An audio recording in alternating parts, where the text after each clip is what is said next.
Friends, നമ്മുടെ YouTube ചാനലിലേക്ക് എല്ലാവർക്കും സ്വാഗതം. അപ്പോൾ ഇന്ന് നമ്മൾ വീഡിയോയിലൂടെ പറയാൻ പോകുന്നത് സുസുക്കി 800 ആണ് വണ്ടി. ഇതിൻ്റെ കംപ്ലയിൻ്റ് എന്ന് വെച്ച് കഴിഞ്ഞാൽ ക്ലച്ച് പെഡൽ ഫ്രീ ആണ്. അതായത് ലൂസായിട്ട് അങ്ങ് ക്ലച്ച് പെഡൽ പോകുന്ന പോലെ ഭയങ്കരമായിട്ട് ഫ്രീ ആയിട്ട് കിടക്കണം. അപ്പോൾ അതെന്താണെന്ന് നമുക്ക് നോക്കാം.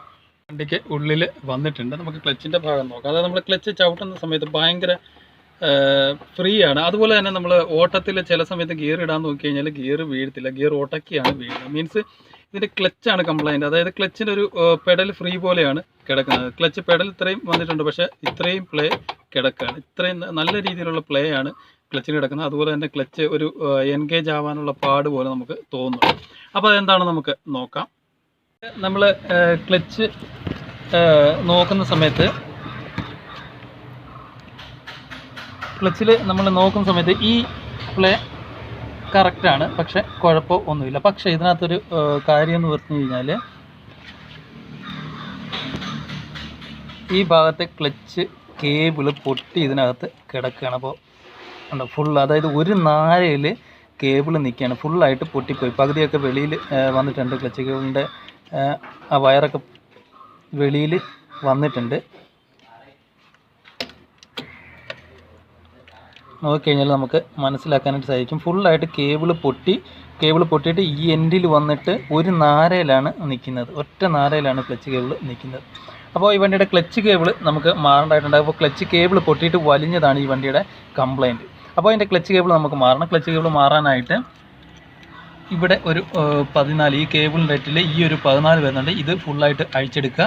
അപ്പോൾ അഴിച്ചെടുക്കുമ്പോൾ ഇതൊരു സ്റ്റഡിയാണ് വരുന്നത്. ഈ സ്റ്റഡിയുടെ ഹോളിനകത്ത് കൂടെയാണ് ക്ലച്ച് കേബിൾ കയറി കിടക്കുന്നത്. അപ്പോൾ നമുക്ക് എന്തായാലും ഈ 14ൻ്റെ ബോൾട്ട് അഴിച്ചിട്ട് നമുക്ക് ക്ലച്ച് കേബിളിൻ്റെ ഈ ഭാഗം ഊരിയെടുക്കാം. അതുപോലെ തന്നെ ഈ സ്റ്റഡി നമുക്ക് ഊരിയിട്ട് നോക്കാതെ എങ്ങനെയാണ് അത്. ഈ സ്റ്റഡിക്കായിട്ട് ഒരു ഹോളുണ്ട്. ഈ ഹോളിലാണ് ഈ ഒരു കേബിൾ കയറുന്നത്. അതിൻ്റെ എൻഡിലായിട്ടാണ് ഈ ഒരു 14ൻ്റെ നട്ട് വരുന്നത്. അപ്പോൾ ക്ലച്ച് കേബിൾ അഴിക്കാനായിട്ട് ജസ്റ്റ് അത് ഊരി എടുത്തു കഴിഞ്ഞാൽ ഇങ്ങോട്ടിങ്ങ് ഊരി വരും, ബാക്കിലോട്ട് ഊരി വരും. അതുപോലെ തന്നെ ഇതിൻ്റെ ഒരു കേബിളിൻ്റെ ഒരു ക്ലിപ്പ് വരുന്നത്, ഈ ഭാഗത്ത് ഒരു ക്ലിപ്പ് വരുന്നുണ്ട്. ജസ്റ്റ് അത് ഓപ്പൺ ചെയ്ത് കഴിഞ്ഞാൽ അത് നമുക്ക് സിമ്പിളായിട്ട് ഊരിയെടുക്കാനായിട്ട് സാധിക്കും. ഇങ്ങനെ ഊരിയെടുക്കാനായിട്ട് സാധിക്കും. അതുപോലെ തന്നെ ഇതിൻ്റെ ഈ ഭാഗത്തായിട്ട് അതുപോലെ തന്നെ അതായത് അതിൽ നിന്ന് ഇങ്ങോട്ട് വന്നു കഴിഞ്ഞാൽ സെൻട്രലായിട്ട് ഒരു ചെറിയൊരു ക്ലാമ്പ് കൊടുത്തിട്ടുണ്ട്. ആ ക്ലാമ്പ് താഴോട്ട് നമുക്ക് ഊരിയെടുക്കാനായിട്ട് സാധിക്കും. അതാണ് ഈ ഒരു മെറ്റൽ ക്ലാമ്പ്, ചെറിയൊരു മെറ്റൽ ക്ലാമ്പ് കൊടുത്തിട്ടുണ്ട്. അത് നമുക്ക് ജസ്റ്റ് കേബിൾ താഴോട്ട് വലിച്ചു കഴിഞ്ഞാൽ താഴോട്ട് ഊരി വരും. ഇങ്ങനെ നമുക്ക് ഊരിയെടുക്കാനായിട്ട് സാധിക്കും. അതുപോലെ തന്നെ ഈ രണ്ട് കേബിളിൻ്റെ എൻഡിലായിട്ട് ഇവിടെ 2 10ൻ്റെ ബോൾട്ട് വരുന്നുണ്ട്. ഈ കാണുന്ന 10ൻ്റെ 2 ബോൾട്ട്, ഈ 10ൻ്റെ 2 ബോൾട്ട് നമുക്ക് അഴിച്ചെടുക്കണം. എന്നിട്ട് കേബിള് നമുക്ക് അകത്തൊന്ന് വീടിക്കേണ്ടതായിട്ടുണ്ട്. അതാണ് ഇതിൻ്റെ ക്ലച്ച് കേബിൾ കണക്റ്റായി കിടക്കുന്നത്. അപ്പോൾ ഈ 10ൻ്റെ ബോൾട്ട് ഒഴിച്ചിട്ട് ബാക്കി എല്ലാ കണക്ഷനും വെച്ചിട്ട് നമുക്ക് ഈ ക്ലച്ച് കേബിൾ ഈ ഹുക്കിനകത്ത് നിന്ന് വിടിയിക്കേണ്ടതായിട്ടുണ്ട്. ഇവിടെ ഒരു ചെറിയ ഹുക്കുണ്ട്. ആ ഹുക്കിലോട്ടാണ് ആ കേബിൾ കയറി കിടക്കുന്നത്. അപ്പോൾ എന്തായാലും നമുക്ക് ക്ലച്ച് കേബിൾ വെളിയിലെടുക്കാം. പറഞ്ഞ സ്റ്റഡി വരുന്നത് ഇവിടെ ആയിരിക്കും വരുന്നത്. ഈ ക്ലച്ച് കേബിളിന് ഈ സ്റ്റഡി ഇതിനകത്ത് ഇട്ടതിന് ശേഷം ഈ കേബിൾ ഇതിനുള്ളിൽ കൂടെ വേണം കേബിൾ എടുക്കാനായിട്ട്. ഈ ഒരു പൊസിഷനിലായിരിക്കും കേബിൾ കിടക്കുന്നത്. അതിൻ്റെ പുറത്തായിരിക്കും ഈ 14ൻ്റെ നട്ട് വരുന്നത്.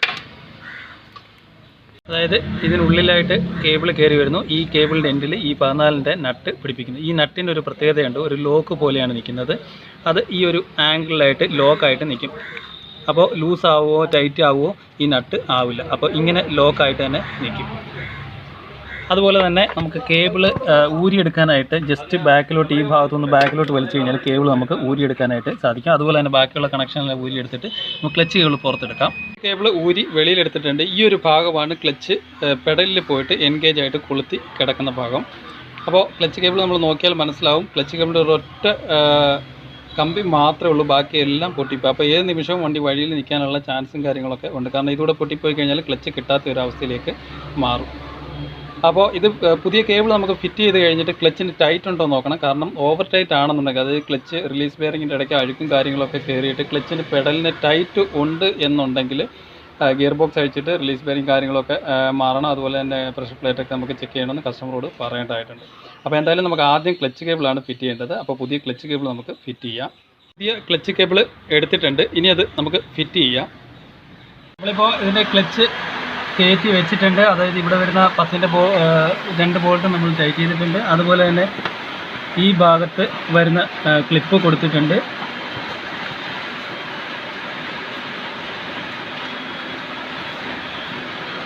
അതുപോലെ തന്നെ ഈ ഭാഗത്ത് വരുന്ന ക്ലിപ്പ് കയറ്റി ഇട്ടിട്ടുണ്ട്.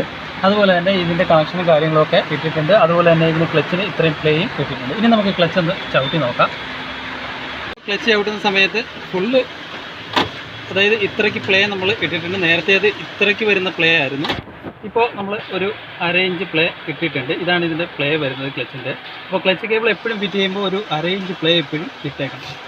ഇനി നമുക്ക് ഫുൾ ടൈറ്റ് ചെയ്യുമ്പോൾ ക്ലച്ച് ചവിട്ടുന്ന സമയത്ത് കറക്റ്റ് ക്ലച്ച് എൻഗേജ് ആവുന്നത് കിട്ടുന്നുണ്ട്. പക്ഷേ ഇതിന് വേറെ കംപ്ലൈൻറ്റോ കാര്യങ്ങളോ ഒന്നുമില്ല. ക്ലച്ച് ടൈറ്റോ കാര്യങ്ങളോ ഒന്നുമില്ല. നോർമൽ കേസിൽ തന്നെ കേബിൾ പൊട്ടിയിട്ടാണ്. സാധാരണ കേസിൽ കേബിൾ പൊട്ടണമെന്നുണ്ടെങ്കിൽ ക്ലച്ച് നല്ല ടൈറ്റായിട്ട് നമ്മൾ ക്ലച്ച് ചവിട്ടുന്ന സമയത്ത് അങ്ങനെ കേബിൾ പൊട്ടാറുണ്ട്. പക്ഷേ ഇത് നോർമൽ കേസിൽ തന്നെ പൊട്ടിയതാണ്. ക്ലച്ച് കേബിളിൻ്റെ തന്നെ കംപ്ലൈൻ്റ് ആണ്, ക്ലച്ചിൻ്റെ കംപ്ലൈൻറ്റോ കാര്യങ്ങളോ ഒന്നും അല്ല.